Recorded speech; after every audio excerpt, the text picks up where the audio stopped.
Paano kung nalaman mo bigla na 1 taon na lamang ang natitira sa iyong buhay? Ano ang gagawin mo? At paano kung birhen ka pa? Makakaisip ka kaya ng kalokohan gaya ng ginawa ng ating bida sa ating storya ngayon? Alamin natin ang nangyari.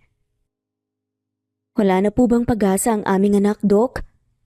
Naluluhang tanong ng ina ni Ivy. Pasensya na po, wala po talagang lunas sa sakit ng anak niyo.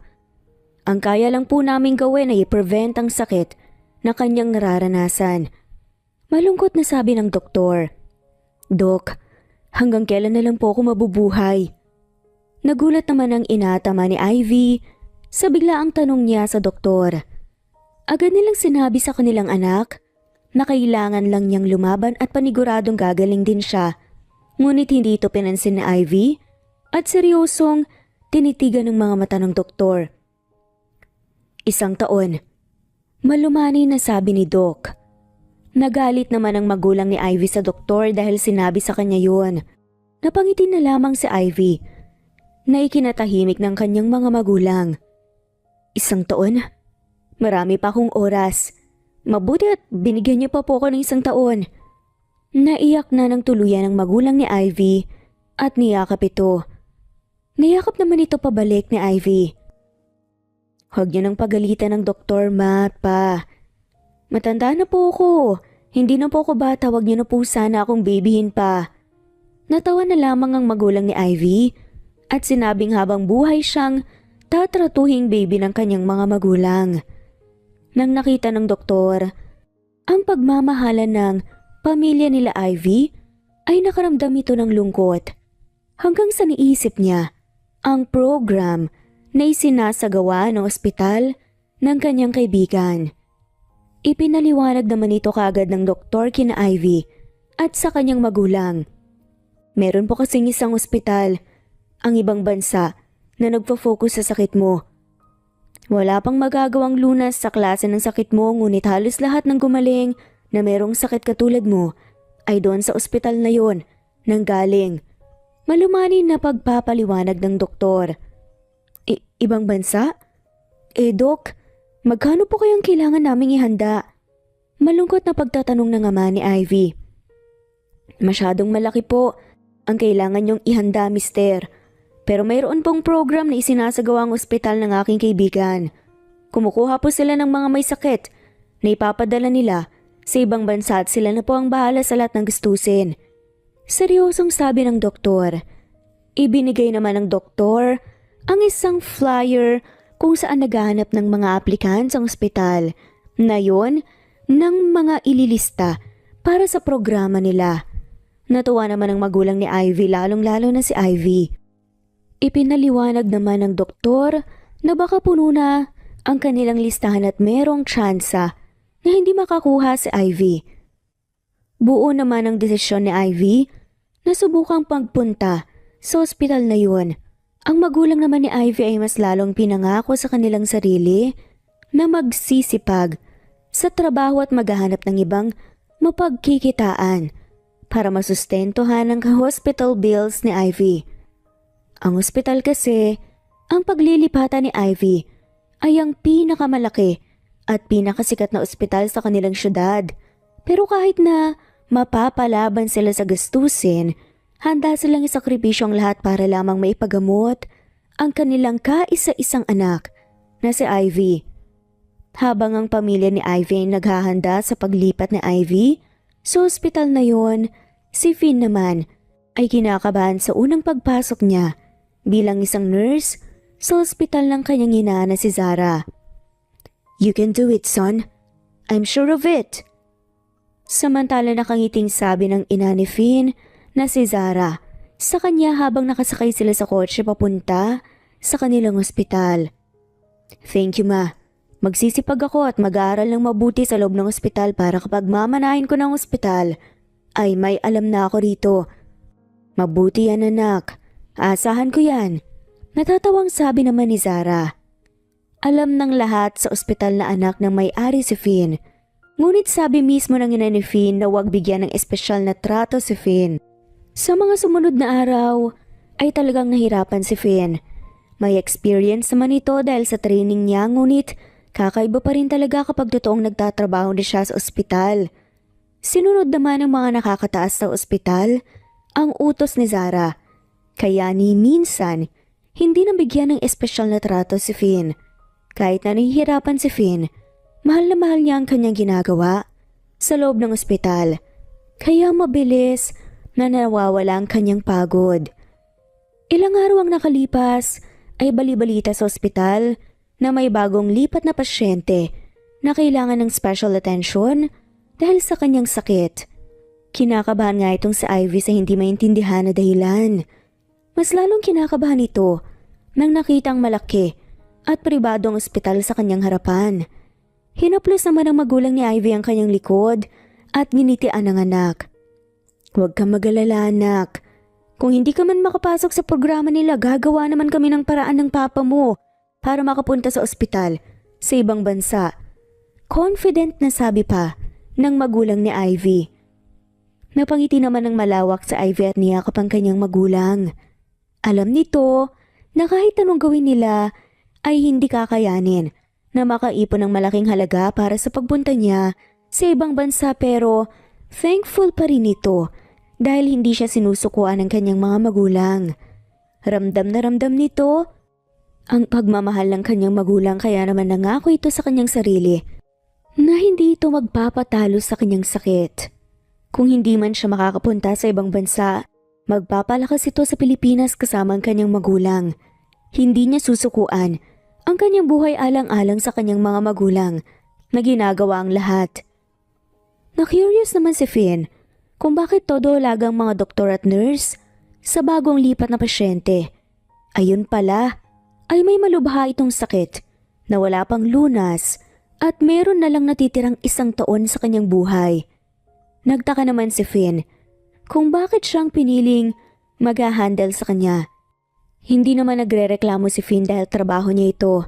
Nagtaka lang talaga ito kung bakit siya nabaguhan ng pinili sa isang pasyente na may malubhang sakit kaysa sa mga may experience na, pero nagkibit-balikat na lamang ito at nag-focus sa kanyang trabaho.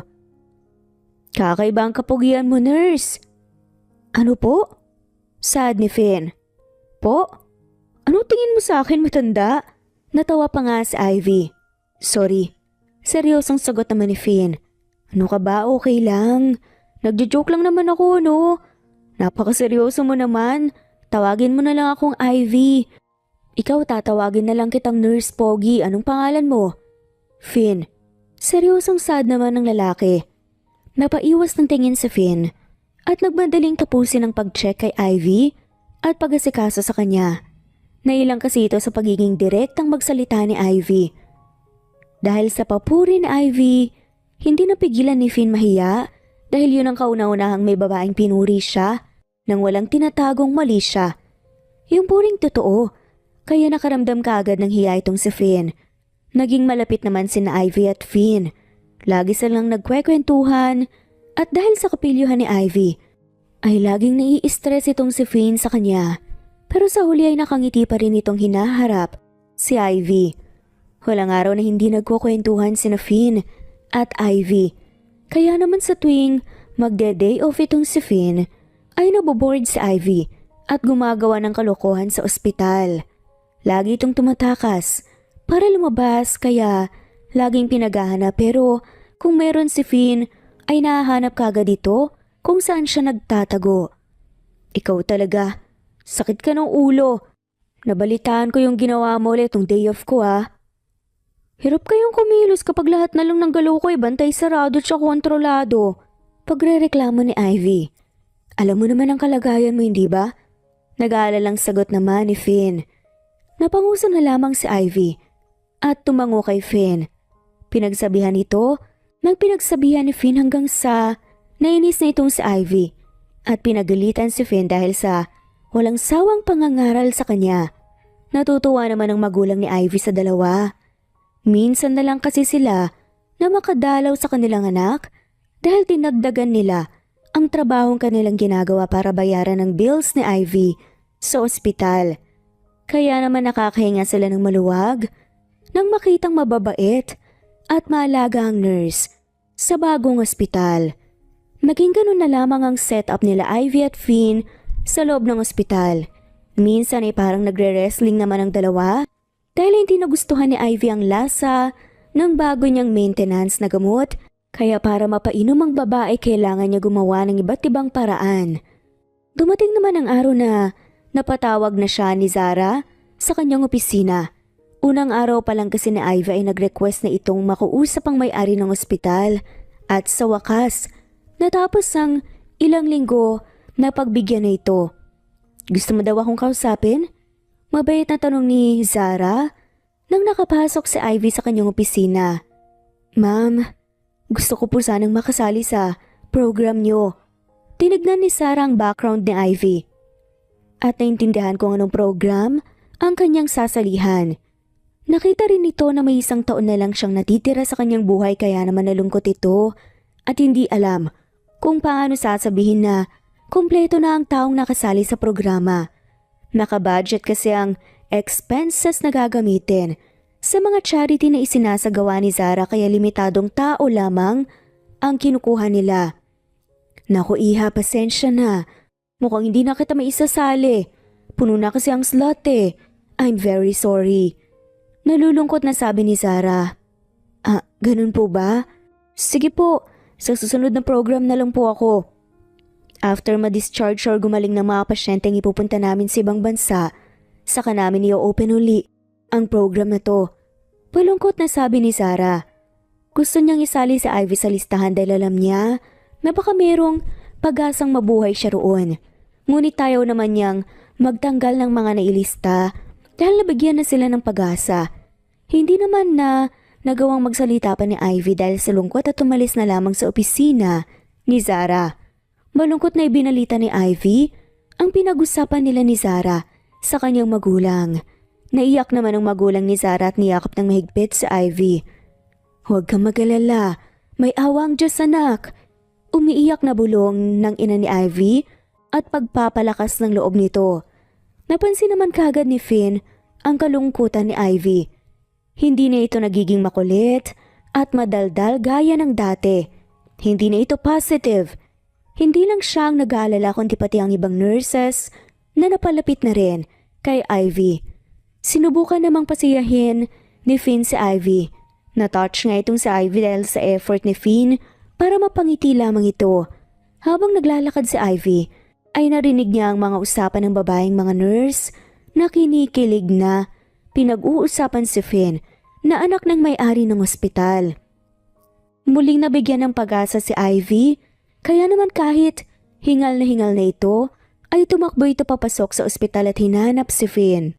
Katigas talaga ng ulo mo Ivy, sinabi nang huwag mapapagod eh. Finn, tulungan mo naman ako. Ikaw ang lunas sa problema ko. Anong problema yun? Huwag mong sabihin kailangan mo ang katawan ko para maka-experience ka. Natatawa ang pagbibiro pa ni Finn. Agad na tinakpan ni Finn ang kanyang sarili. Inikutan na lamang ni Ivy ng mata si Finn at tuluyan nang nilapitan nito. Oo, kailangan kita Finn. Kailangan na kailangan kita. Bumilis kagad ang tibok ng puso ni Finn ay pinagtaka naman niya. Agad na hinila ni Finn ang kanyang mga kamay sa pagkakahawak ni Ivy sa kanya dahil sa pagkataranta. Kalma ka lang Finn. Baka binibiro ka lang ni Ivy at pasyente siya. Kalma heart, parang awa mo na. Baka may ibang tulong ang kailangan ni Ivy. Seryoso at mariin na sabi ni Finn sa kanyang isipan. Ano bang problema? At bakit mo ko kailangan? Balita ko, anak ka daw ng may-ari ng ospital? Kausapin mo naman si mama mo na isali ako sa listahan ng mga pupunta sa ibang bansa para maipagamot to. Ano bang sabi sa'yo ni mama? Puno na raw kasi ang listahan. Kaya please tulungan mo ako makumbinsi ang mama mo. Kahit anong kumbinsi ko sa aking ina, kung nagbitaw na siya ng salita wala na akong magagawa, Ivy. Hindi naman nagpatalo si Ivy. At patuloy na kinulit si Finn. Minsan pa nga, hindi niya sinusunod si Finn at sinasabihan ito. Nasusunod na lang ito kapag sinubukan ng kausapin ni Finn ang kanyang ina. Sinubukan namang kausapin talaga ni Finn si Zara, ang kanyang ina dahil sa kakulitan ni Ivy ngunit Katulad ng kanyang sinabi, wala ring nagawa dahil nagbitaw na ng salita ang kanyang ina. Patuloy pa rin talaga sa pangungulit si Ivy na nagmamatigas itong hindi iinom ng gamot. Dahil sa katigasan ng ulo ni Ivy ay nakaramdam ng galit si Finn sa kanya. Sinabi naman na ni Finn na sinubukan na niya ngunit hindi pa rin talaga nakikinig si Ivy sa kanya. Iniisip kasi ni Ivy na makukumbinsin niya ang kanyang ina dahil anak niya ito. Dito ay nagiba ang paningin ni Zara kay Ivy. Sa kanya naman ay iniisip niyang ginagamit ni Ivy ang kanyang anak para lamang mabigyan siya ng special treatment na hindi dapat niya gawin dahil sa mga sinabi ng ibang mga pasyente na umaasa ng makakapunta sa ibang bansa. Yun ay ayaw naman ni Zara. Naiintindihan niya ang pinanggagalingan ni Ivy ngunit dapat maintindihan din niya na may mga naunang pasyenteng naghirap para lamang makasama sa program. Pinabantay ni Zara ang kanyang anak at si Ivy. Doon ay nalaman niyang masyadong malapit sa isa't isang dalawa. Pwede ba?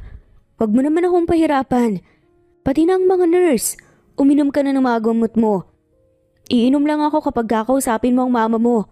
Pagmamatigas ni Ivy. Tama na nga yan. Sinabi ko na sa iyo na kinausap ko na siya. Sana naman maintindihan mo rin kung bakit hindi ka talaga pwedeng maisali sa listahan.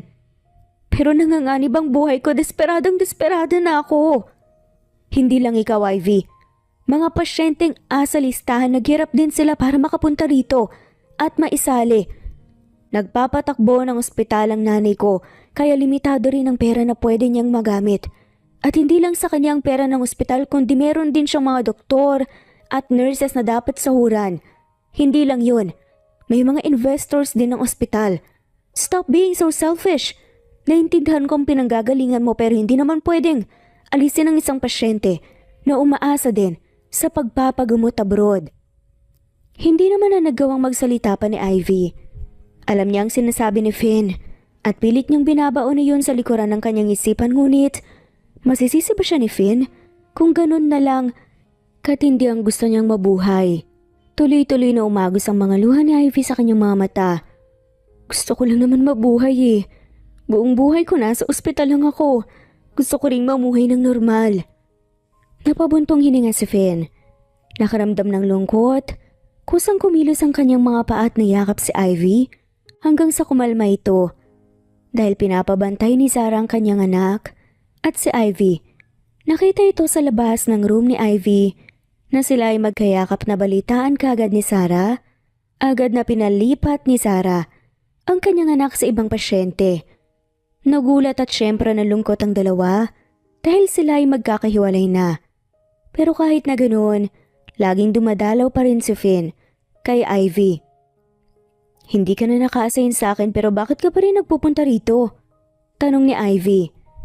Bakit tayo mo bang makita ang pagmumukha kong ubod ng gwapo? Pili yung saad pa ni Finn. San banda? Okay lang ako, Finn, at lumalaban pa rin ako. Hindi mo na ako kailangan kaawaan pa. Hindi naman ako naawa sa'yo eh. Oo, nalulungkot ako sa kalagayan mo pero hindi ako naaawa sa'yo. Bakit ka nandito? Wala ka lang magawa ganun? O baka naman imimiss mo ang kakulitan ko ah. Gusto ko tang makita. Hindi ako mapakali kapag hindi kita nakikita. Pag-amin naman ni Finn. Nanlaki naman ang mga mata ni Ivy sa gulat. Bigla niyang iniwas ang kanyang mukha para hindi mahalata ni Finn ang pamumula ng kanyang pisngi. Pero kahit anong iwas ng mukha ni Ivy, ay napansin pa rin ni Finn ang pamumula ng kanyang muka dahil hanggang tenga nito namumula pa siya. Pati tuloy itong si Finn ay napamula na rin at nahiya sa kanyang sinabi pero totoo naman talaga ang sinasabi nito. Hindi nito alam at maintindihan kung bakit. Ngunit ganun ang pakiramdam niya. Hindi siya makakatulog ng maayos kung hindi nakikita sa Ivy. Oo nga pala Ivy. Day off ko sa Thursday. Nagbago na naman ang schedule mo? Tanong ni Ivy. Oo eh. Hindi ko rin alam kung bakit lagi nilang binabago ang sked ko. Nagmumukha ka ng zombie sa eyebags mo. Napatawa si Ivy. Kaya nga sa day off ko gusto ko na lumabas tayo kahit doon lang sa garden sa likod. Maglakad-lakad, ganun. Tapos mag-picnic, dadalhan kita ng mga pagkain na pwede sa'yo, na masasarap. Nagningning naman ang mga mata ni Ivy sa sobrang pagka-excite. Napangiti ito sa sobrang tuwa dahil para sa kanya ay niyayaya ni Finn ito na makipag-date. Napangisi naman sa Ivy nang nagawa niyang pakalmahin ang nagwawala niyang puso at diretsong tinignan si Finn. Niyayaya mo ba ako makipag-date? Ha? Ano? Napakamot ng batok si Finn sa pagkataranta. Umiwas ito ng tingin kay Ivy at napanguso sa sobrang hiya. Nahihiyang tumango si Finn na ikinagulat naman ni Ivy. Agad-agad na tumalikod si Ivy at napahawak sa kanyang dibdib. Hindi na napigilan pa ni Ivy na mapangiti nang malawak dahil sa kanyang kilig na nararamdaman. Ganto ba ang pakiramdam ng mga babaeng nababasa ko sa Wattpad sa tuwing niyayaya sila ng date? Naku, hindi ata kakayanin ng puso ko to eh. Kinikilig na bulong ni Ivy sa kanyang isipan. Sige. At baka hinahanap na ako na daan lang ako para makita ka at masabi sa iyo yung date natin sa Thursday. Sige, ingat ka. Pautalo-tal pa nga sagutan nila. Napatalon-talon na tumiyaw si Ivy. Sa sobrang kilig nang umalis si Finn. Kaya naman noong nadalaw ang kanyang ina, ay masayang ikinuwento niya ito.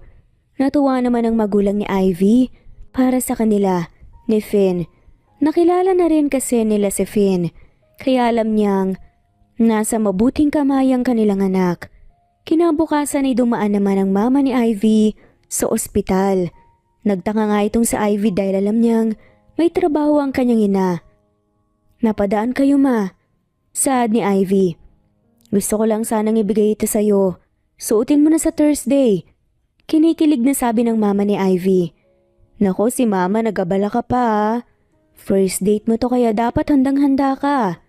Nakangiting sabi ng mama ni Ivy at kinindatan pa ito. Nagpaalam naman kaagad ang mama ni Ivy at umalis na para maghabol sa kanyang trabaho.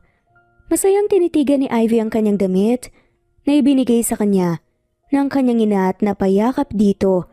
Sobrang saya nito dahil kahit papaano ay pakaramdam niya. Isa siyang normal na dalaga na katulad ng ibang mga babae. Kahit sa garden lang sila, sa likod ng ospital, ay nagayos pa rin si Ivy. Natuwa naman ang magulang ni Ivy nang nakita si Ivy na nakaayos for the first time. Kinakabahan na hinahantay naman ni Finn si Ivy sa likod ng ospital kung saan sila magpipiknik. Dahil sa kaba, ay paulit-ulit na tinitigan ni Finn kung kumpleto ba ang kanyang dala para sa kanilang picnic. Nagpapasalamat nga itong si Finn dahil nakahanap siya ng masarap na pagkain na walang halong bawal kay Ivy. Iniisip niya pa lang na matutuwa si Ivy sa kanilang kakainin ay napapangiti na nga ito mag-isa. Finn, tawag nga ni Ivy. Nakangiting nilingon ni Finn sa Ivy ngunit agad ditong napatulala na parang estatwa. Napakaganda ni Ivy ng gabing yun. Kahit ang nagbago ay ang kanyang suot lang at simpleng lipstick lang ang nasa kanyang muka. Huy, nahihiya na ako rito sa kakatitig mo ah. Pangit ba tignan? Saad pa ni Ivy. Napakaganda mo sobra. Sagot naman ni Finn. Namula ang buong mukha ni Ivy sa puri ni Finn pero pilit nitong tinago at nagkunwaring wala lang sa kanya ang papuri ni Finn. Lumapit naman si Ivy sa basket na dala-dala ni Finn at natuwa nang naamoy ang mga pagkain. Mukhang masarap pa. Lahat ba pwede sa akin? Ako pa tinanong mo talaga. Lahat yan pwede sa'yo, walang anumang bawal sa'yo. Pinaghandaan ko tong picnic natin. Picnic? Ngayong madilim na? Napatawa na lamang si Ivy. Ayaw mo nun? Kung ang mga sinasabi mong normal na babae ay nararanasan picnic sa umaga, sa'yo kakaiba. Baka nga ikaw ang nakaranas lang nito eh. Talaga lang ha, ay ilang beses ko na tong nabasa sa Wattpad eh. Natatawang sabi pa ni Ivy. Natawa na lamang si Finn at Ivy. Nagkwentuhan pa muna ang dalawa para mas lalong makilala nila ang isa't isa. Nalaman ni Finn ang nararamdaman ni Ivy sa buong buhay niyang nakatira sa ospital. Si Ivy naman, nalaman niya ang hirap na dinanas ni Finn bilang tagapagmana ng mga business at ospital ng kanyang mga magulang. Dahil sa kwentuhan nila ay mas lalong lumalim ang kanilang pag-uunawa sa isa't isa. Natawa na lamang bigla si Finn nang narinig na tumunog na ang tiyan ni Ivy. Hindi kasi namalaya ng dalawa na anong oras na pala dahil sa sarap ng kanilang kwentuhan. Grabe, akala ko may leon nang napadpad dito, tiyan mo lang pala. Tigilan mo nga ako, imbes ilabas mo na yung mga yan at patikim naman ako. Masusunod, binibining leon. Sad pa ni Finn. Anong leon ka dyan? Nakakasar ka ha. O sige, binibini ko na lang. Banat pa nga ni Finn. Inikutan na lamang ng mga mata ni Ivy si Finn sa kanyang banat. Napangisi na lamang itong si Finn nang napansin ang namumulang mga pisngi ni Ivy. Nang natikman na ni Ivy ang mga pagkain na inihanda ni Finn, ay sobrang natuwa ito sa sobrang sarap. Ngayon lang siya nakatikim ng ganong klaseng pagkain. Nagpatuloy naman ang kwentuhan at asaran ng dalawa habang sila ay kumakain. Samantalang si Zara naman ay pinapanood sila mula sa bintana ng kanyang opisina. Nakangiting, hinatid nga ni Finn si Ivy sa kanyang room. Napahalik pa ito sa noo ni Ivy. Nakinilig naman ng patago ni Ivy. Ano anak, kamusta? Nagano ba kayo ganon? Nakangusong pagtatanong ng ina ni Ivy. Ano ka ba naman ma? Ano ba nung tanong yan? Sabihin mo nga sa akin Ivy, nililigawan ka na ba? Kunot noong tanong naman ng ama ni Ivy. Ano naman po bang pinagsasasabi niyo, kumain at nagkwentuhan lang po kami. Ay mahina, hindi ka niligawan. Ang ganda-ganda mo kaya tapos nagsasayang pa siya ng oras kung ako lang yan. Hay, ang torpe. Umiling-iling pa na sabi ng ama ni Ivy. Kunot noong tinignan naman ng ina ang ama. Ano ba talagang trip mo? Nagagalit ka kasi baka nililigawan ang dalaga natin at nagagalit ka kasi hindi siya nililigawan? Naguguluhan na pagtatanong ng ina ni Ivy. Natawa na lamang ng malakas si Ivy at nagkwento tungkol sa kanyang date kay Finn. Nakangiting nakikinig naman ng magulang ni Ivy. Nakangiti sila dahil masaya ngunit sa kaloob-looban nasasaktan sila dahil baka ang kaligayahan ay hindi na matuloy dahil sa sakit na nadarama ni Ivy. Kinabukasan ay tama nga ang pakiramdam ng magulang ni Ivy. Isinugod sa emergency room si Ivy dahil bigla itong nahimatay na nanginginig ang buong katawan. Umiiyak-iyak ang magulang ni Ivy. Agad namang tumakbo si Finn papunta kung saan si Ivy at napupuno ng takot. Nang hindi niya na nakayanan pa na magantay ay nagpunta sa chapel si Finn at nagdasal ng nagdasal. Umayos naman ang kalagayan ni Ivy, ngunit mas lalong huminang kanyang katawan. Baka sa itsura ang panghihina. Noong unang kita ni Finn sa kanya, malakas pa ito at laging nakakatakas. Ngayon na nakikita ni Finn ang mahinang kalagayan ni Ivy, nagsisisi ito na lagi niyang pinapagalitan si Ivy noon kapag nagiging makulit siya. Iniisip niya na sana hinayaan na lamang niyang maging makulit sa Ivy kesa naman ganito na sa maliit na bagay ay nangihina na si Ivy. Bakit ganyan naman ang itsura mo? Tanong ni Ivy kay Finn. Namimiss ko lang ang kakulitan mo. Alam mo, wag kang mag-alala. Tignan mo, pag lumipas ang ilang linggo magiging maayos din agad ako. Aasahan ko yan ha. Para magde-date tayo ulit. Tila malungkot na saad ni Finn. Pilit nang initian na lamang ni Ivy si Finn sa mga sumunod na araw. Formal na nanligaw si Finn kay Ivy. Lagi itong may dalang bulaklak at laging nireregaluhan sa Ivy ng mga libro na sobrang ikinatuwa ni Ivy. Minsan, siya pa talaga ang nagbabantay sa kanya kapag gabi, kaya wala pa ang kanyang magulang. Hindi naman na nakayanan ni Zara ang balitang nililigawan ng kanyang anak ang isang babaeng konti na lang ang natitira sa kanyang buhay. Alam ni Zara na sa huli ay mahihirapan si Finn kapag nawala na si Ivy.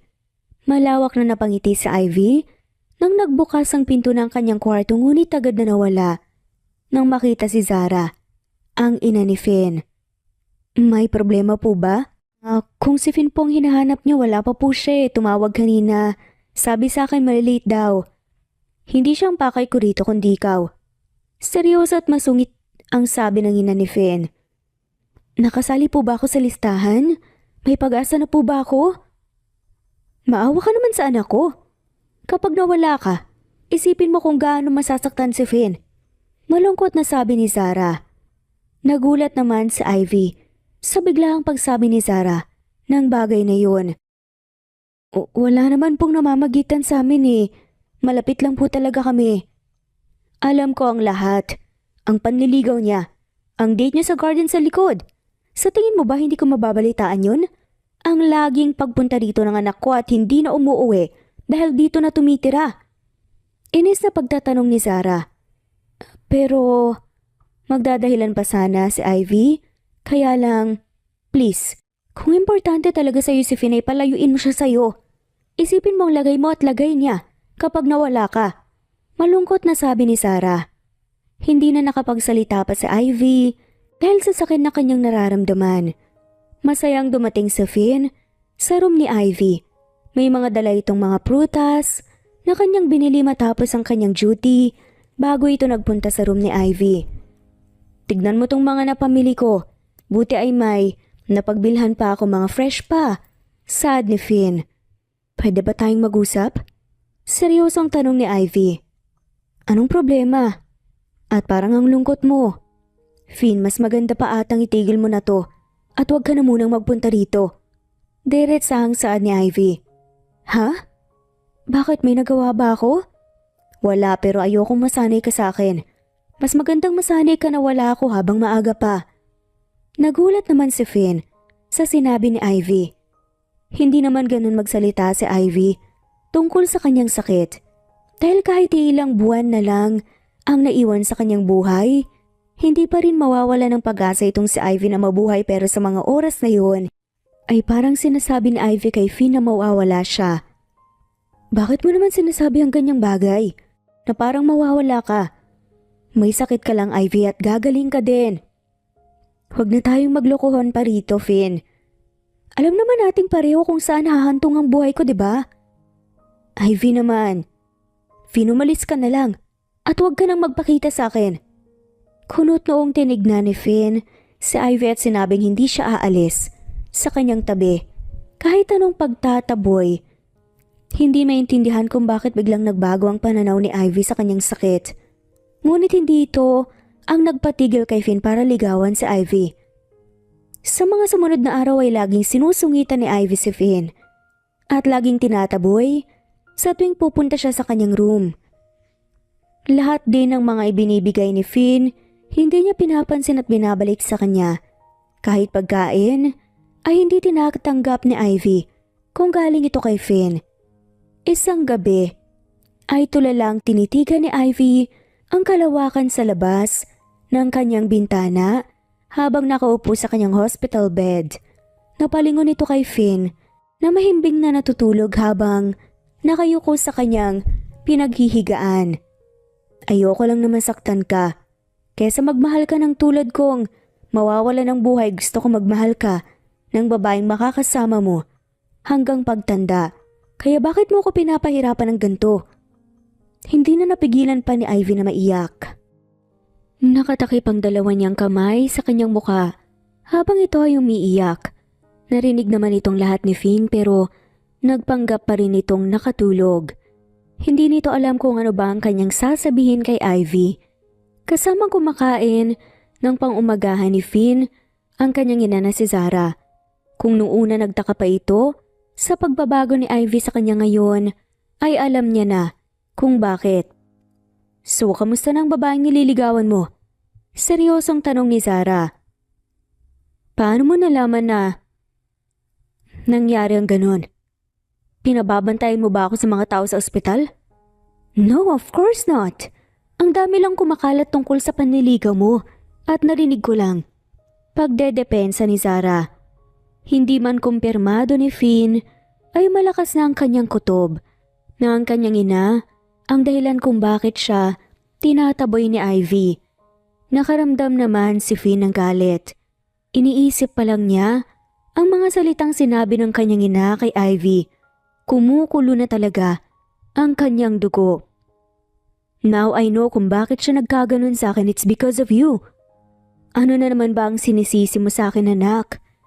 Kung ano man yan, alam kong nagawa ko lang para sa'yo. Malambing na sabi ni Zara habang umiinom ng kape. Nagalit naman si Finn sa kanyang ina. Hindi niya na napigilan pa ang kanyang galit, kaya sinabi niya ang mga nararamdaman niya kay Zara. Pati ang sakit ng kanyang nararamdaman na kanyang tinatago sa pagtataboy sa kanya ni Ivy. You don't know how much I cared for her. Sa tingin mo, sa pagtataboy niya sa akin, dahil sa mga kung anumang sinabi mo titigil ako? I won't, and I will not stop.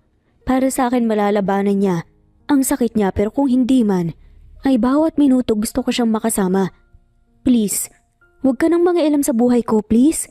Nahihirapan na nga si Ivy, pero dadagdagan mo pang sama ng loob. Matapos sabihin ni Finn ang kanyang nararamdaman, ay agad itong umalis sa restaurant at nagpunta sa ospital. Naabutan niyang nakatulog si Ivy sa kanyang kwarto at hinawakan ng kanyang kamay. Nagising naman si Ivy sa pagkakahawak ni Finn sa kanya. Magsasalita na nga sana ito at huhugutin ang kanyang kamay nang bigla niyang naramdaman at narinig ang paghikbi ni Finn. Naniniwala akong lalaban ka hanggang huli. Pero kung sa huli iiwan mo rin ako bawat minuto o segundo, gusto ko makasama ka. Kaya sana bigyan mo ako ng pagkakataon na tumayo sa iyong tabi. Ivy. Parang sinasaksak ang puso ni Ivy sa sakit nang nakitang lumuluha si Finn. Kahit anong taboy nito at laging pagpapahirap kay Finn ay para lamang lubayan na siya. Nginingitian lang siya ni Finn. Pero ngayon naman na nakita niya ang panghihina ni Finn, ay agad na namlambot ang kanyang sarili. Hinawakan naman ni Ivy pabalik ang kamay ni Finn. Agad na napatingin si Finn kay Ivy at nakitang nakangiti itong umiiyak. Grabe, ang unfair naman ng mundo sa akin. Kung kailan magmamahal ako ng isang lalaki ngayon, konting oras na lang ang naiwan sa akin. Kaya natin tong dalawa. Alam kong gagaling ka, okay? Nagyakapan nga sina Finn at Ivy habang umiiyak. Pinakalma naman ni Finn si Ivy at sinabi ang kanyang tunay na nararamdaman. Sinagot naman ni Ivy si Finn. Iniisip niya kasi na kung sakali mang mawawala na talaga siya, ay gusto niyang gamitin ang natitira niyang oras na maging masaya kasama si Finn at ang kanyang magulang. Ayaw niya nang sayangin ang oras na natitira sa kanya para lamang saktan ang taong mahal niya.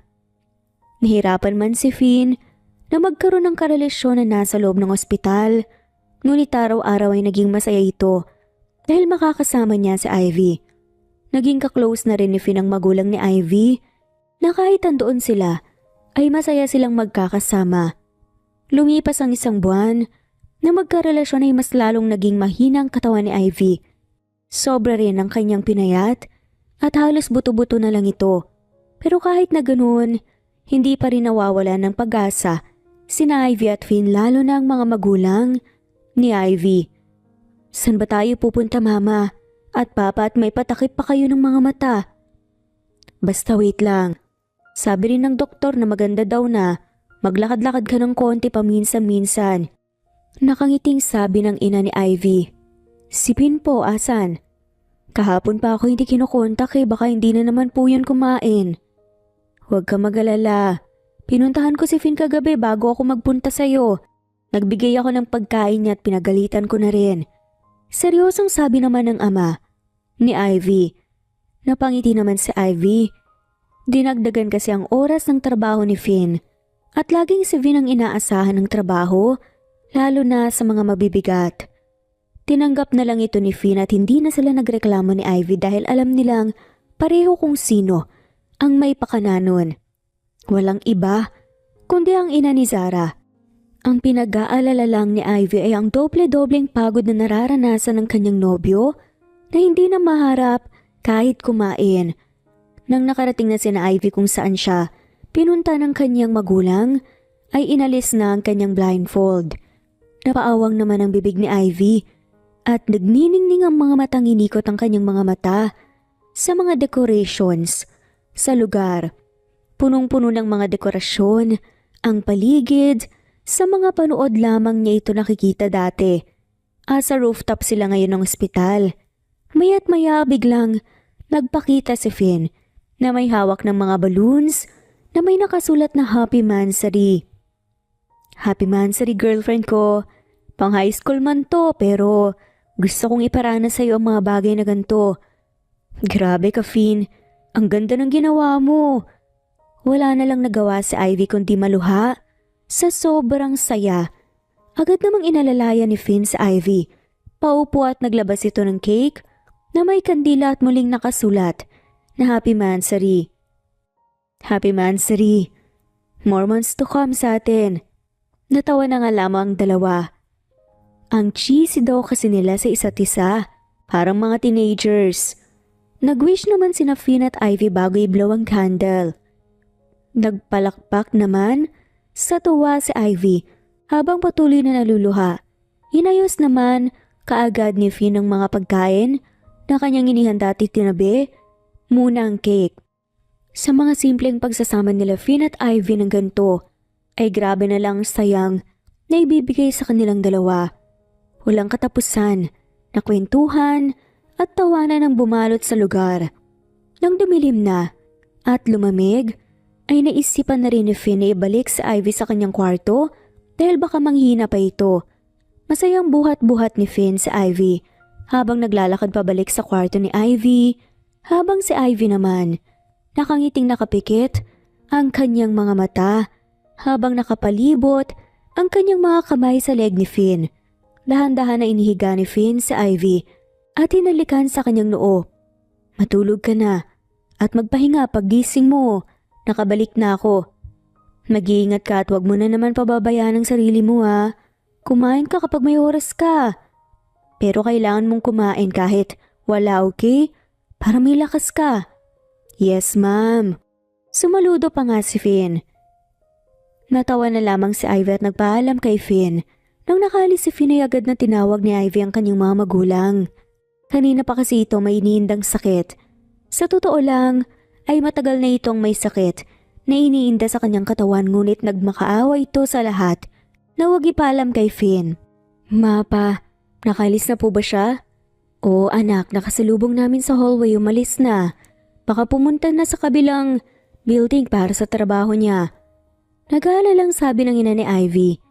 Tumango naman si Ivy nagpapawis ang kanyang ulo dahil sa sakit na kanyang iniinda. Pero wala naman siyang magawa. Agad namang napasigaw si Ivy dahil sa sakit na kanyang nararamdaman. Pinatawag na ng ama ni Ivy ang doktor niya at agad na tinurukan ito ng gamot para hindi maramdaman ang sakit at para na rin makatulog. Nakita naman ito at narinig lahat ni Sarah sa labas ng kwarto ni Ivy ang pagtiis niya ng anumang sakit. Para nga hindi ipakita ito kay Finn. Doon na-realize ni Sarah na hindi basta-basta ang pagmamahala nilang dalawa ni Finn. Napabuntong hininga na nga lamang ito nang kumalma na ang lahat. Saka naman pumasok si Zara para kausapin ang magulang ni Ivy. Kaya noong kinabukasan, nagising si Ivy ay agad itong pinunta sa opisina ni Zara. Wala namang emosyon na pinakita si Ivy. Ayaw niyang wag makaawa. Para sa kanya iniisip niyang sasabihan na naman itong iwan si Finn. Mahal mo ba talaga ang anak ko? Diretsahang tanong naman ni Zara. Opo, totoong mahal ko po si Finn. Sad naman ni Ivy. Napabuntong hininga na lamang si Zara. Pinaupo niya ang magulang ni Ivy at sinabi ang kanyang plano na siya na mismo ang magpapapunta kay Ivy sa ibang bansa para magpagamot. Hindi ang ospital o anuman kundi si Zara mismo. Siya na rin ang magiging sponsor o gagastos ng lahat. Totoo po ba? Bakit po atang biglang tutulungan niyo kami ng ganito? Nagtatakang sabi naman ng ama ni Ivy. Ano po ang kapalit? Seryosong tanong naman ng babae. Walang kapalit. Ipakita mo sa akin na mabubuhay ka. Tutulungan kita para magpagamot sa ibang bansa kung saan mas mataas ang tsansa na magamot ka. Kapag nakita kong mabubuhay ka, hindi ko na paghahadlangan pa ang relasyon ninyo ni Finn, ngunit sa isang kondisyon. Seryosang sabi ni Sarah. Ano po yun? Huwag mong sasabihin kay Finn, patunayan niyo sa akin na totoo ang pagmamahalan niyo. Walang emosyon at kalmadong sabi ni Sarah. Napalunok naman ang laway sa Ivy at napatingin sa kanyang magulang. Naiintindihan niya ang ibig sabihin ng ina ni Sarah. Kapag siya ay gumaling at bumalik sa Pilipinas, kung sila pa sa huli ni Finn, sila. Kung hindi. Huminga ng malalim sa Ivy at pumayag sa kagustuhan ng ina ni Finn. Humingi ito ng isang araw para magpaalam kay Finn. Yun naman ang ginawa ni Ivy. Day off kasi ni Finn, kinabukasan. Kaya naman humingi siya ng tulong sa kanyang magulang na magdekorasyon sa loob ng kwarto niya sa ospital para i-celebrate ulit ang kanilang monthsary. Ano to? Natatawang sad pa ni Finn. Siyempre, gusto ko ako rin may bibigay sa'yo kahit sa gantong paraan lang. Sad naman ni Ivy. It's perfect. Nakakawala ng pagod. Talaga? Ibig sabihin ba sa tuwing nakikita mo ko hindi mawawala ang pagod mo? Ngumuso at nagpa-cute pa si Ivy kay Finn. Umaakto ito na para siyang bata. Nagtatampo. Natawa naman si Finn at niyakap ng mahigpit si Ivy. Marunong ka na rin palang magtampo ngayon ha? Napairap si Ivy. Aba syempre, anong tingin mo sa akin? Kapag ako gumaling at nakakalabas na tayo, paniguradong makakaramdam na rin ako ng selos. Yan ang hindi mangyayari. Talaga lang ha? Oo naman. Ilang taon pang lumipas, buong puso kong masasabi sa'yo na ikaw lang mamahalin ko. Napangiti naman si Ivy at niyakap ng mahigpit si Finn. Iniisip nito na magiging okay lang sila. Kahit man, ilang taon ay talagang gagawin ni Ivy ang lahat para gumaling at babalik kay Finn. Buo rin ang tiwala ni Ivy na sa pagbalik niya ay may babalikan pa siya sa kanilang dalawa ni Finn. Simple man ang lahat, paulit-ulit man ang date nilang puno ng kwento, ngunit hindi pa rin nawawala ang saya sa kanilang dalawa. Basta sila ay magkasama. Sobrang saya nila Ivy at Finn. Nagpatuloy naman ang kwentuhan nila, ngunit pinag-uusapan lamang nila ay mga bilin ni Ivy kay Finn. Kung makapagsalita ka parang nagpapaalam ka na. Hindi ah. Saan naman ako pupunta, hindi ba? Sagot ni Ivy. Hindi rin kita hayaan na umalis at iwan ako, no? Hilit na tumawa si Ivy. Nagdarasal nga si Ivy sa mga oras na yon na sana hindi siya makahalata. Nang gumabi na, ay naisipan naman ni Finn na magpaalam dahil kailangan niya na munang umuwi. Bago siya umuwi ay laking gulat na lang ni Finn na bigla siyang niyakap ng magulang ni Ivy at mangiyak-ngiyak pa silang dalawa. May problema ba tito at tita? Wala anak, nagpapasalamat lang ako at nakilala ka ng anak ko. Umiiyak na sabi ng ina ni Ivy. Salamat Finn, mabuti kang lalaki at sana hindi ka magbago. Seryosong sabi naman ng ama ni Ivy. Nagtatakang tumingin na lamang si Finn kay Ivy na biglang nagkibit balikat. Hinayaan na lamang ito ni Finn at muling nagpaalam bago umuwi. Maaga pa lang ay nagayos na ng mga gamit sila Ivy at ang kanyang magulang. Dahil sa tulong ni Zara ay makakapunta na siya sa ospital kung saan mataas ang tsansa na gumaling siya. Ngunit sa pag-iwan niya kay Finn ay napakabigat ng kanyang nararamdaman. Hindi nagtagal ay sinundo na sila ng isa sa mga tauhan ni Zara at nagbigay ng mga details para sa kanilang flight at kung saan titira ang magulang ni Ivy habang siya ay nagpapagaling sa ospital. Nagpasalamat naman ang pamilya ni Ivy sa tsansang kanyang ibinigay kay Zara. Mahirap man para kay Ivy, nagpasalamat din ito kay Zara. Kapag gumaling ka at naging kayo muli ng anak ko, wala na akong magiging problema doon, pangako. Seryosong sabi ni Zara. Mabubuhay po ako. Tila may pag-asa na sa dama ni Ivy. Napangisi naman si Zara nang makita ang seryoso at desididong mukha ni Ivy. Matapos ang lahat, nagbiyahe na papuntang ibang bansa sa Ivy. Kasamang magulang papunta sa ospital. Samantalang si Finn, masayang bumibili ng mga prutas para kay Ivy. Nakangiti pa nga itong si Finn na naglalakad papunta sa kwarto ni Ivy sa ospital. Ivy, tignan mo ang prutas na nabili ko. Hindi na naituloy pa ni Finn ang kanyang sasabihin nang hindi nakita nga ang hinahanap sa kama. Kundi isang kwarto na walang kalaman-laman na gamit at tao. Kunot noong tinignan ni Finn ang room number at name nang nakalagay sa may pintuan ni Ivy para tignan kung tama ba ang kwartong kanyang napasukan. Hindi nito nakita ang pangalan ni Ivy pero tama naman ang room number ng kwartong kanyang pinasukan. Dito, nakakwarto dati si Ivy. Nang nag-sink in na sa utak ni Finn na wala na sila Ivy sa kwarto kaya naman agad itong tumakbo sa reception ng ospital para tanungin kung anong nangyari kay Ivy. Nako, lumipat na po sila ng ospital kaninang umaga lang. Mahinhin naman ang sabi ng isang nurse sa reception. Sinubukan namang tawagan ni Finn ang telepono ng magulang ni Ivy ngunit ni isa sa kanila walang sumagot. Pati si Ivy, paulit-ulit niyang tinawagan. Ngunit ni minsan hindi sinagot o maski man lang magring hindi talaga. Nagsisisi si Finn na hindi niya man lang inalam kung saan nakatira sina Ivy para nga mapuntahan siya. Tanungin kung bakit nga sila biglang umalis.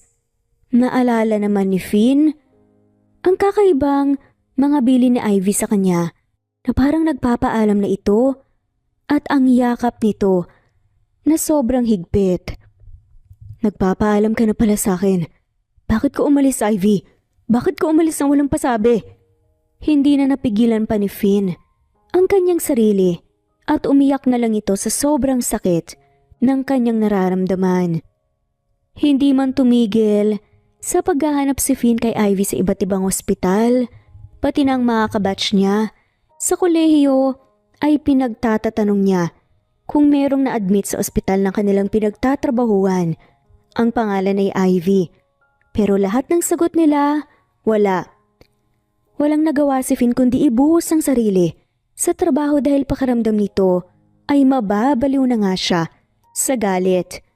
2 taon ang lumipas nang umalis na si Ivy at hindi na muli nakita pa si Finn. Minsan, kapag lasing si Finn ay sinusubukan niyang tawagan ang number ni Ivy. Ngunit kahit anong subok niya, wala pa ring nangyayari. Hanggang kailan ka ba magiging ganito? Saan sa ang ospital ka na? Lumilipat para lamang hanapin ang babaeng iniwan ka. Galit na sigaw ng ina ni Finn. Matagal ka nang iniwan ng babaeng yun, Finn. Sinabi kong mag-gain ka ng experience at mag-focus sa ating ospital dahil ikaw ang namumuno nun sa huli. Sunod na sigaw ni Zara. Balisa naman si Finn na parang wala siyang naririnig. Wala na kasing pumasok sa isipan ni Finn, kundi magtrabaho at hanapin si Ivy. Hanggang sa mismong isipan na ni Finn ang napagod. Hindi na nito alam ang kanyang gagawin.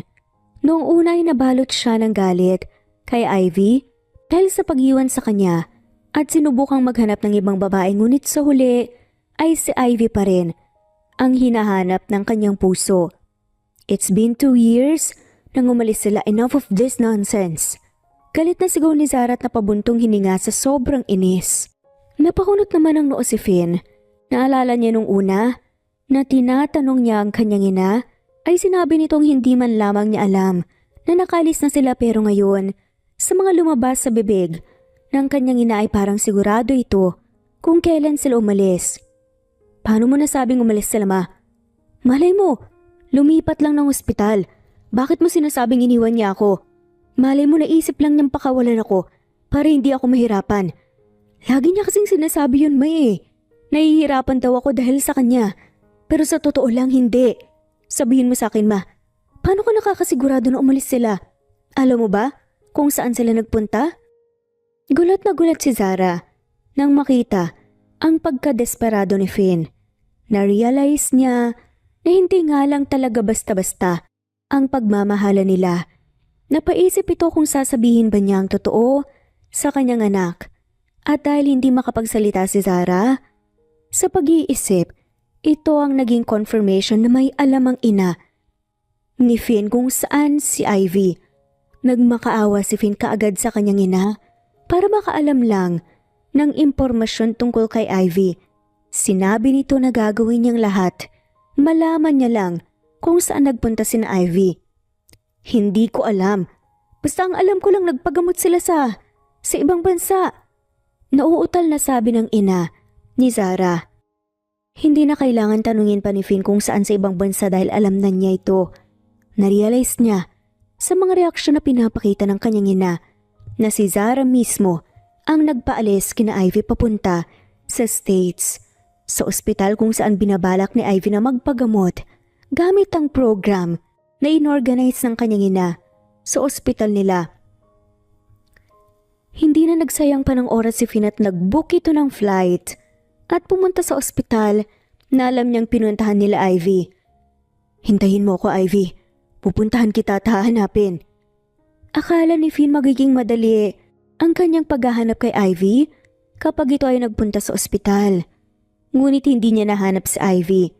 Sigurado si Finn sa ospital na kanyang pinuntahan kaya nagtataka ito kung bakit hindi niya mahanap-hanap si Ivy sa records ng ospital na kanyang pinuntahan. Nawala naman ng pag-asa si Finn. At uuwi na sana nang bigla itong may narinig na usapan ng mga pasyente. Pinag-uusapan ng mga pasyente ang kanilang paglipat sa sister hospital kung saan inililipat ang mga pasyenteng magaling na at kinailangan na lang na i-monitor bago i-release sa ospital. Kinapalan ni Finn ang kanyang mukha at kinausap ang mga nag-uusap na pasyente para tanungin ang address ng ospital. Pagdating ni Finn sa ospital na sinabi ay magtatanong na sana ito sa reception nang biglang naaninag ni Finn ang magulang ni Ivy na maraming dala. Agad niya naman itong sinundan hanggang sa nasigurado nga niyang sila nga. Na-excite si Finn dahil sa wakas makikita na niya si Ivy. Paglapit niya sa kwarto kung saan pumasok ang magulang ni Ivy, kakatok na nga sana ito nang biglang nagsalita ang mga magulang ni Ivy. Bakit ka na naman umiiyak, anak? Nag-aalalang tanong ng ina ni Ivy. Sabi ng doktor hindi ka pa daw pwedeng ma-stress dahil kailangan mong magpahinga. Malambing naman na sabi ng ama nito.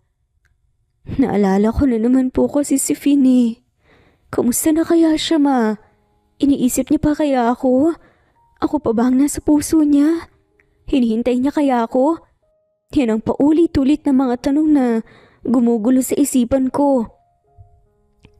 Niyakap ng mahigpit ng magulang ni Ivy ito habang umiiyak. Sobrang nangungulila na talaga si Ivy kay Finn. Meron din ng mga panahon na sinubukan niyang tawagan si Finn ngunit walang sumasagot at minsan hindi pa matawagan. Sa tingin mo, ma, may babalikan pa ba ako sa Pilipinas? Bakit kasi ang tagal nila akong pakawalan dito nung kailan sinabi nilang magaling na ako? Antayin na lang natin, anak. Mas maganda nang na-clear ka bago ka umalis sa ospital para masiguradong wala ka ng sakit. Pagpapakalma naman ng ama ni Ivy. Gustong-gustong pumasok ni Finn sa kwarto at yakapin si Ivy, ngunit sa hindi maintindihang paraan ay hindi nito nagawa. Umuwi sa Pilipinas si Finn na hindi nakipagkita kay Ivy. Parang naging sapat na kay Finn na malaman ang kalagayan ni Ivy. Ilang buwan ang lumipas nang nagpunta si Finn sa ibang bansa. Pagkabalik niya sa Pinas ay hinarap na niya ang kagustuhan ng kanyang ina na i-take over ang hospital. Sobrang saya ng nanay ni Finn dahil sa wakas ay maipapasa na niya sa kanyang anak ang hospital para makapagpahinga. Umabot ng 1 taon ay nakabalik na sa Pilipinas si Ivy. Sinubukan niyang tawagan ang number ni Finn. Ngunit nang sumagot ito at tinanong kung sino iyon ay hindi nakapagsalita si Ivy. Kaya naman ang ginagawa na lang ni Ivy ay tatawag kay Finn para marinig ang boses nito kahit na hindi siya nagsasalita. Samantalang si Finn ay kilala kung sino ang tumatawag. Natutuwa nga ito dahil sa wakas nakabalik na ang babaeng ilang taon niya nang hinahantay. Hello, sino po sila? Nakailang beses ka nang tumatawag sa akin pero hindi ka nagsasalita. Napakagat ng labi si Ivy at sa sobrang kaba ay pinatayan ng tawag si Finn. Hindi nito alam kung paano lalapitan muli si Finn. Feeling kasi ni Ivy ay galit ito sa kanya. O di kaya may iba na siyang girlfriend. Lalabas ka na naman anak? Masayang tanong ng ina ni Ivy. O mama, mamasyal lang, babawi ako sa ilang taon ko sa ospital at gusto ko po sanang pumasok sa trabaho. Maganda yan anak para magkaroon ka ng experience sa buhay.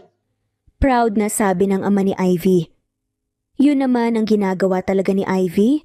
Sa umaga ay nagmamasid ito sa hospital nila Finn para makita si Finn. Ngunit sa tuwing napapansin siya ni Finn ay tinataguan siya nito.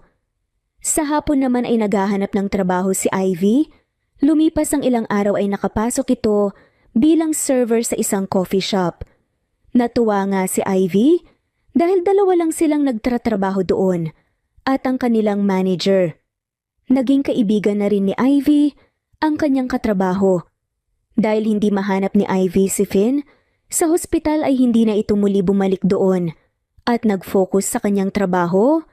Inisip ni Ivy na kapag nagkaroon ito ng lakas ng loob, saka siya magpapakita kay Finn. Nagtaka naman si Finn kung bakit wala na si Ivy sa labas ng hospital na nakadisguise pa, pero agad niya naman itong nakita sa isang coffee shop kung saan siya mahilig kumuha ng kape. Miss, isang ang Amerikano? Tanong ni Finn. Sige sir, ano po ang mode of pay? Natigilan si Ivy nang makita ang kaharap niya si Finn. Miss, Amerikano po. Sige po, wait lang po. Nataranta naman si Ivy. Paulit-ulit siyang nagkamali dahil sa naging trato sa kanya ni Finn. Mabuti na lang at meron ang katrabaho ni Ivy na gumawa ng mga trabaho niya. Nakailang kamali na kasi ito dahil sa kakaisip kung nakalimutan na ba siya ni Finn o sadyang ayaw lang siyang kausapin ni Finn. Hindi na napigilan ni Ivy ang sakit na kanyang nararamdaman at tumakbo palabas ng bahay. Nag-alala naman kaagad si Finn dahil sa lakas ng ulan kaya sinundan niya si Ivy. Naabutan niya ito sa isang eskinita na umiiyak. Ivy, magkakasakit ka dyan. Hetong payong. Saad nga ni Finn. Hindi naman ito narinig ni Ivy. Dahil balisa ito, iniwan na lang ni Finn ang payong kay Ivy at akmang aalis na nang biglang nagising si Ivy sa kanyang pabango. Agad na tumayo si Ivy at pinigilan si Finn sa paghila sa kanyang damitan. Hindi naman kaagad ito nilingon ni Finn at tinintay na magsalita si Ivy. Hindi ba ako... Ayaw mo na ba sa akin? Galit ka ba? Dahil iniwan kita kaya ayaw mo na akong pansinin? Sunod-sunod na tanong nga ni Ivy. Napabuntong hininga na lang si Finn at bumigay na rin. Sa totoo niyan ay gustong-gusto niya ng pansinin si Ivy.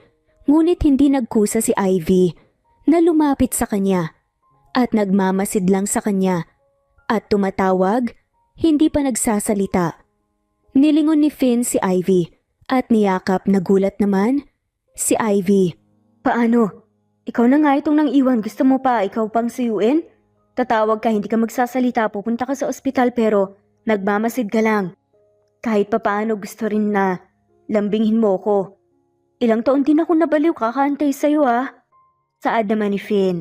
Niyakap ni Ivy si Finn ng sobrang higpit at humagulgol sa pag-iyak. Iyak ito ng iyak at humihingi ng tawad kay Ivy. Nilambing naman ito ni Finn hanggang sa kumalma. Dahil basang-basa sila sa ulan, ay niyaya ni Finn si Ivy na pumunta muna sa kanyang kondo. Naligo naman si Ivy at sinuot ang damit ni Finn. Natutuwa ito dahil nagkita na sila muli ni Finn, ngunit ngayon na magkaharap sila ay naiilang si Ivy. Mas lalong nailang si Ivy nang lumabas si Finn sa kanyang kwarto na bagong ligo. Gusto mo ba ng kape o gatas? May mga bawal pa ba sa'yo? Tanong nga ni Finn. Hindi naman ito sinagot ni Ivy dahil sa sobrang pagkailang, Napangiti na lang si Finn sa kakyutan ni Ivy at nagpatuloy sa kusina para magtimpla ng gatas at kape. Naglakas loob naman si Ivy na lapitan si Finn at niyakap mula sa likod. Natigilan si Finn sa kanyang ginagawa at napapalunok ng laway dahil ramdam na ramdam niya ang dibdib ni Ivy. Finn, I'm sorry dahil iniwan kita. Gusto ko lang naman patunayan sa nanay mo na kaya ko mabuhay para sa'yo. Never kang nawala sa isipan ko at mahal na mahal pa rin kita, Finn. Mariin na nakapikit si Ivy habang inaamin ang kanyang mga pakiramdam. Inaasahan nito na sasabihin ni Finn na may iba na siya o wala na siyang nararamdaman sa kanya. Ngunit laking gulat na lang niya nang nilingon siya ni Finn at hinalikan sa kanyang mga labi. Mas lalong nagulat si Ivy nang naramdaman ang pagkabasa ng mukha ni Finn. Lumuluhang hinahalikan ni Finn si Ivy. Napapikit naman si Ivy at hinalikan rin pabalik si Finn. Sa halikan pa lang ay nararamdaman na nila ang pagkasabik sa isa't isa. Hindi ka rin nawala sa isipan ko, Ivy. Hinanap kita ng ilang taon at noong nahanap kita nawalan din ako ng lakas ng loob na harapin ka dahil nagtitiis ka na. Hindi ako makita para magpagaling sa ibang bansa para matupad ang usapan ninyo ng aking ina. Ayoko kasing masira ang pagtitiis mo dahil lang sa kagustuhan kong makita ka. Bumalik ako ng Pinas at nag-focus sa buhay ko habang hinihintay ka. Sorry kung naramdaman mong hindi kita mahal. Gusto ko lang talaga na ikaw ang lumapit sa akin dahil sa totoo lang, ang sama ng loob ko sa pag-iwan mo sa akin. Ivy, wag mo na sana akong iwan ulit. Hindi ko nakakayanin pa. Umiiyak na tumangutango si Ivy at muling niyakap si Finn. Nang nagawang kumalma ng dalawa, ay natawa na lang sila dahil parehas silang namumugto ang mga mata. Nakapagkwentuhan naman sina Finn at Ivy habang nakahiga si Ivy sa balikat ni Finn at nakaakbay si Finn kay Ivy. Para silang bumalik sa dati nilang gawain sa hospital, magkayakap habang nagkwekwentuhan ng kung ano-ano. Sa sobrang saya ni Ivy ay napatalon ito kay Finn at muling niyakap ng mahigpit. Nataranta naman si Finn at agad na kumawala sa pagkayakap ni Ivy. Huwag kang yumakap sa akin. Wala ka atang suot na pangano eh. Tanong nga ni Finn. Anong pangano? Namumulang itinuro ni Finn ang dibdib niya para ma-realize ni Ivy. Nanlaki naman ang mga mata ni Ivy nang naalala niyang tinanggal nga pala niya ang kanyang pang-itaas dahil sa sobrang pagkabasa mula sa ulan. Mabuti pa nga umuwi ka na at baka nag-aalala na sila mama at papa mo. Alam mo ba sabi ng doktor? Magaling na raw ako. Kahit isang gamot wala akong iniinom. Namumula at hindi mapakali sa Ivy, iniwas nito ang kanyang mukha sa paningin ni Finn para hindi makita ang kanyang pamumula. Mabuti kung ganon. Masaya ako, halika na ihatid na kita. Tila taranta na saad ni Finn. Ayaw mo ba na subukan natin? Subukan ng ano? Tanong ni Finn. Alam mo na para masiguro na malakas ang katawan ko. Napalunok ng laway si Finn. Nang hindi nakapagsalita si Finn, sa sobrang gulat, ay tiningnan ni Ivy si Finn. Nakita ni Ivy ang namumulang buong mukha ni Finn na mas lalong nagpamula naman kay Ivy. Dahil sa sobrang kahihiyan, ay tumayo na lang si Ivy at niyayang umalis na, ngunit hinila ito ni Finn at hinalikan ng malalim. Nagulat naman si Ivy, ngunit hindi nagtagal, ay napasabay na siya sa paghahalikan nilang dalawa ni Finn. Binuhat ni Finn si Ivy at ipinasok sa kanyang kwarto. Marahan na inihiga ni Finn si Ivy at muling tinanong kung sigurado ba si Ivy sa kanyang desisyon. Nahihing tumango naman si Ivy. Muling hinalikan ni Finn si Ivy at ibinuhos ang kanyang pagmamahal sa halik na iyon. Ramdam na ramdam muli ng dalawa ang pagkasabik nila sa isa't isa. Sa totoo lang ay matagal nang gustong maranasan ni Ivy ang ganoong bagay pero ngayon, nagagawin na niya ay iba-ibang pakiramdam ang kanyang nararamdaman. Nilibot naman ni Finn ang kanyang kamay sa katawan ni Ivy. Sa mga paghihimas niya ay pakiramdam ni Ivy na ingat si Finn at parang ayaw na siyang pakawalan. Inasikaso naman ni Finn si Ivy na hindi na makagalaw dahil matapos ang sarap na kanyang naranasan ay ang sakit naman sa kanyang bewang at ibabang parte ang sumasakit. Habang nagbababad si Ivy sa bathtub, ay pinalitan na ni Finn ang kanilang higaan. Kumuha na rin ng malinis na damit nito para ipasuot kay Ivy.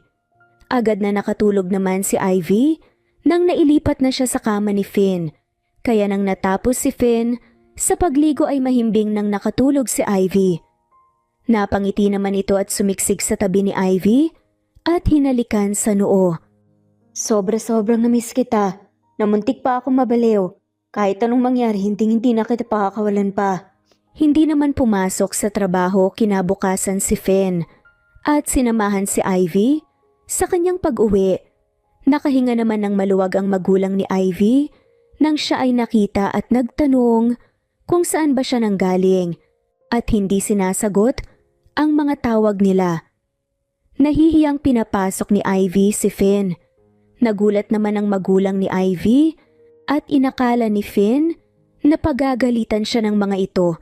Ngunit laking gulat na lang niya nang niyakap siya ng magulang ni Ivy. Sinubukan namang magpaliwanag nila Finn at Ivy, ngunit natahimik sila nang umiling-iling ang ina ni Ivy. Hindi niyo na kailangan magpaliwanag, basta masaya ako dahil sa huli ang pagmamahalan niyong nagwagi. Naiyak ng sabi ng ina ni Ivy. Salamat Finn, salamat sa pagtitiis mo at hinintay mo si Ivy. Masaya at proud na sabi naman ng ama ni Ivy. Bago umalis si Finn, ay nakipagkwentuhan pa ito sa magulang ni Ivy. Kinikilig nga ang magulang ni Ivy dahil sa paghalik sa noo ni Finn bago umalis. Sinabihan pa nito si Ivy na tawagan siya parati kahit naasa trabaho si Finn. Hindi naman agad umuwi si Finn at inilabas niya ang ginamit niyang pansukat sa daliri ni Ivy. Bumili ito ng singsing at nagpunta sa bahay ng kanyang ina para ipaalam ang balak niyang pakasalan si Ivy. Hindi naman na humarang o nagalit si Zara at tinanggap na ng buo ang pagmamahalan at relasyon nila ni Ivy. Kinabukasan ay laking gulat na lang nila Ivy nang biglang dumating si Zara at Finn na maraming dalang pagkain. Anong meron at ang dami niyo atang daladala? Tanong nga ni Ivy. Ivy, gusto ko sanang gawin ito sa mas maayos at magarbong paraan pero hindi na ako makapaghintay pa na makasama ka sa bawat paggising at pagtulog ko. Kaya ngayon, sa harap nga nilang lahat, sa harap ng mga magulang nating dalawa, gusto ko sanang hingin ang iyong kamay. Will you marry me, Ivy? Marami ng taon ang nasayang kaya ayoko nang sayangin pa muli ito at gusto na kitang pakasalan pa. Lumuluha at nakangiting tumango-tango si Ivy. Nang naisuot na ang singsing sa kanyang kamay, ay napayakap ito kay Finn sa sobrang kasiyahan nito. Napangiti naman ang mga magulang nila Ivy at Finn. Masayang nagsalo-salo ang mga ito matapos ang pag-propose ni Ivy. Hindi nga mapigilan ni Ivy na titigan ang kanyang singsing dahil sa sobrang tuwa. Naging close naman kaagad si Zara at ang magulang ni Ivy na ikinatuwa nila Finn at Ivy. Lumipas ang ilang buwan ay tuluyan ng ikinasal sina Ivy at Finn.